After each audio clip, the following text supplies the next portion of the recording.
ओम नमो भगवते वासुदेवाय नमः। नमस्कार भक्तजनों, आइए आज हम वरुथनी एकादशी व्रत कथा को सुनते हैं। चैनल पर नए हैं तो चैनल को सब्सक्राइब जरूर कर लें और बेल आइकन दबाना बिल्कुल ना भूलें।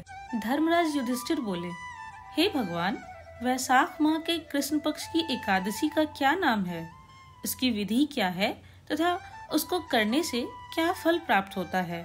आप विस्तार पूर्वक मुझसे कहिए, मैं आपको नमस्कार करता हूँ। श्री कृष्ण कहने लगे, हे राजेश्वर, इस एकादशी का नाम वरुथनी है।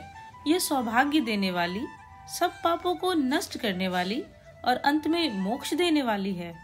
इस व्रत को यदि कोई अभागिन स्त्री करे तो उसको सौभाग्य मिलता है। इसी वरुथनी एकादशी के प्रभाव से राजा मंधाता स्वर्ग को गए थे। वरुथनी एकादशी का फल 10,000 वर्ष तक तप करने के बराबर होता है। कुरुक्षेत्र में सूर्य ग्रहण के समय 1 मन स्वर्ण दान करने से जो फल प्राप्त होता है, वही फल वरुथनी एकादशी के व्रत करने से मिलता है।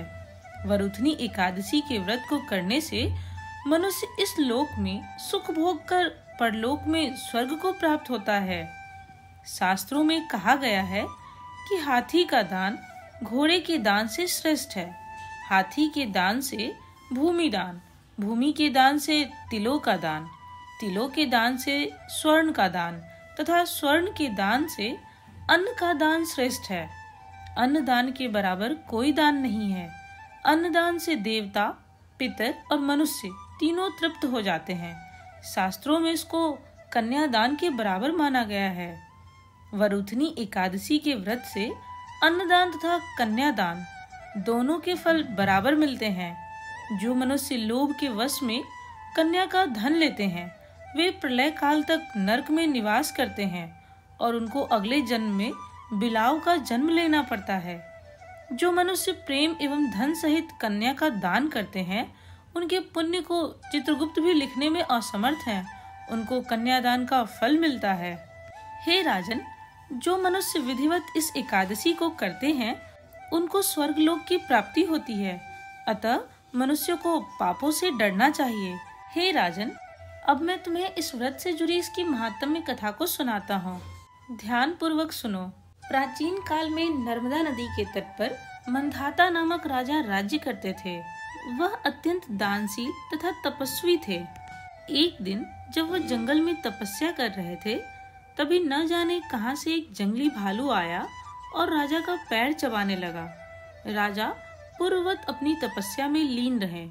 कुछ देर बाद पैर चबाते चबाते भालू राजा को घसीटकर जंगल के पास ले गया। राजा बहुत घबराया, मगर तापस धर्म अनुकूल उसने क्रोध और हिंसा न करके भगवान विष्णु से प्रार्थना की। करुण भाव से भगवान विष्णु को पुकारा। उसकी पुकार सुनकर भगवान श्री हरि विष्णु प्रकट हुए और उन्होंने चक्र से भालू को मार डाला। राजा का पैर भालू पहले ही खा चुका था। इससे राजा बहुत ही शोकाकुल हुए। उन्हें दुखी देखकर भगवान विष्णु बोले, हे वत्स, शोक मत करो। तुम मथुरा जाओ और वरुथनी एकादशी का व्रत रखकर मेरी वाराह अवतार मूर्ति की पूजा करो। उसके प्रभाव से पुनः सुदृढ़ अंगों वाले हो जाओगे। इस भालू ने जो तुम्हें काटा है, यह तुम्हारे पूर्व जन्म का अपराध था। भगवान की आज्ञा मानकर राजा मंधाता ने मथुरा जाकर श्रद्धा पूर्वक वरुथनी एकादशी का व्रत किया। इसके प्रभाव से राजा शीघ्र ही पुनः सुंदर और संपूर्ण अंगों वाला हो गया। इसी एकादशी के प्रभाव से राजा मंधाता स्वर्ग गए थे। जो भी व्यक्ति भय से पीड़ित है, उसे वरुथनी एकादशी का व्रत रखकर भगवान विष्णु का स्मरण करना चाहिए। इस व्रत को करने से समस्त पापों का नाश होकर मोक्ष मिलता है। बोलिए भगवान विष्णु की जय। धन्यवाद।